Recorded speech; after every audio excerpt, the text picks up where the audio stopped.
Hi, everybody. My name is Ed Sullivan. I'll tell you a little bit about myself. I came from a very abused family. Um, Left home at the age of 15. Lived on the streets. Ate out of garbage cans. Uh, People's leftover trays at McDonald's.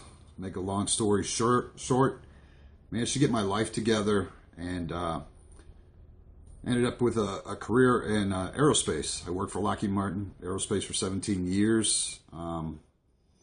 And then at the age of 42, the program ended and I lost my job. 900 of us lost our job and I had to figure out something new. So we got into direct sales, network marketing, and we just kind of fell in love with this business. It's been awesome so far. It's been uplifting, motivating, positive, and it's one of the things that we really enjoy doing. So what we want to do now is everything we've been learning in this business is start sharing some of that value. We just teamed up with Robert Hollis, who's a multimillionaire, who's made 45 people millionaires already.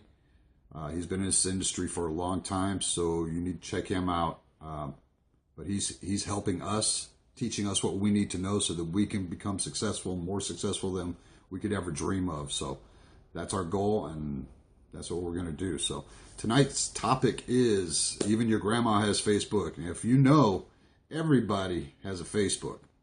Okay. Like I said, even your grandmother, your grandfather, somebody's got Facebook. It's how we communicate. My whole family lives up north. We do nothing but communicate through Facebook. We hardly even talk on the phones. Everything is usually messaging, Facebook message, seeing posts. You can watch your nieces, nephews grow up, and everything happens online. Between Facebook, Twitter, Instagram, LinkedIn, everything. There's just so much social media content out there. Why would you not start using that for your business? The days of old knocking on door to door and hosting big parties and trying to get people into your business and talking to people every day is just it's not there anymore. Okay, there's still a lot of ways you can do that and still people doing that today, but in today's day and age, most people want to stay in their house. Most people are carrying their phone around with them. It's easy to talk to someone on the phone, messaging, than it is face to face sometimes. So a lot of times in this business, it'll get you over that fear if you can message someone. Exactly. Yeah. It's hard to have time to go in your radius of your area where you live, or you're having to leave and go out of state and drive and drag your kids, everything else, and go do home parties and try and hope to God somebody shows up. You spend 5 hours, 3 hours driving somewhere only to have one person show up or no people show up. Social media, all you got to do is put it out there. Okay, you can message people, you can Instagram people, you can tweet people now. So, but there's things that you have to do that don't drive people away. Okay, if you go onto Facebook and start blowing up your posts, guess what? You're going to get blocked. They're going to hide your posts. Nobody's going to see anything that you do. You go out there and start posting your link to your business or describing every product you have that you're trying to sell or trying to get somebody in, they're going to hide you. So there's different steps and different laws for doing this. It's not a law that you're going to go to jail. Thank you. I appreciate that, Chris, buddy. But these are steps that you should take in your business if you're going to do this and use social media to market. The first one is just listen. It's the law of listening. Successful social media and content marketing requires more listening and less talking. You need to start engaging with your target audience. Look at their online content, join in their discussions, learn what's important to them, and then you can create content and spark conversations that add value rather than clutter up their lives with something, that they're just going to end up blocking you on. All right. Step number 2, the law of focus. That's really hard for some people to do, is focus. It's better to specialize than to be a jack of all trades. Okay. Highly focused social media and content marketing strategies intend to build a strong brand, has a better chance for success Then broad strategy, that attempts to be all things to all people. All right. Hope that made sense to you. Number 3, the law of quality. And I've got like 10 of these, so I think I'm only going to do 5, and I'll do 5 again tomorrow. So that way, if you really, really got some value out of this, you're going to come back and you want to hear the rest of the 5. So number 3 is the law of quality. Quality trumps quantity every time. It's better to have 1,000 online connections who read, shared, and talked about your content, and they did that with their own audiences, than to have 10,000 people on your Facebook or your Twitter, and they disappear after connecting with you the first time. So you want to make sure that the quality of the content you're putting out is actually giving people value, that they're actually learning something from this.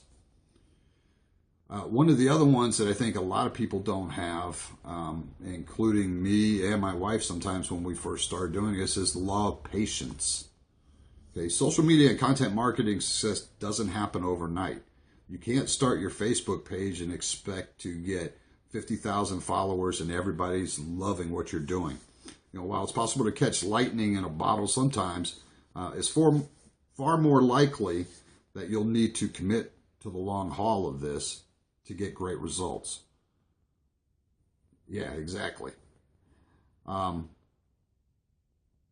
That's why I said it's the law of patience. You got to have patience, and it goes back to the law of focus of actually, focusing on what you're doing, and then the law of listening is actually listening to your viewers that you have, your target audience. That way, you're not blowing everything out of them. The law of compounding.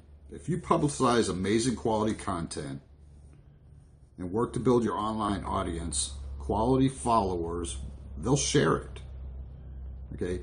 You don't want your valuable content that you're spending time putting out to people to go to Joe Blow, who's going to start cracking on it, who's going to start making stupid comments. You want your content to be taken by serious people that really, really are going to use the content that you're giving them and apply it. Okay? You want them to apply that. You want them to want more knowledge from you. You want them to contact you. You want them to follow everything you're saying and doing. All right? I'm going to give you one more, and then I think I'm going to stop because that way I can get the rest of them tomorrow. All right? The law of influence. Spend time finding the online influencers in your market. And what that means is other people who are doing the same thing you're doing. People that would be interested in your products, your services, your businesses. Like I said, you're not going to sell shampoo to a bald guy. Okay, so you're not going to want to target somebody that, if you're selling shampoo or your company has shampoo, you're not going to target somebody that has no hair, or you're not going to target somebody that doesn't have any money or has no interest in what you're doing. If you get on the radar as authoritative and you're interesting, you're going to attract the right kind of people. All right. So that's it for me for tonight. I will be back on tomorrow, and hopefully you got some value out of this. I appreciate everybody watching. I appreciate all the hearts. Thank you to my buddy Chris and Emily for getting on here. We love you guys. Like I said, keep going. Look for your dreams and chase them. Don't let nothing get in your way of what you're trying to achieve. Nobody is paying your bills but you. Nobody can tell you what to do but you. So just get up and go do it. All right? If you need help, contact us. We'll be glad to help you. All right? God bless. Have a great night. We will see you guys tomorrow.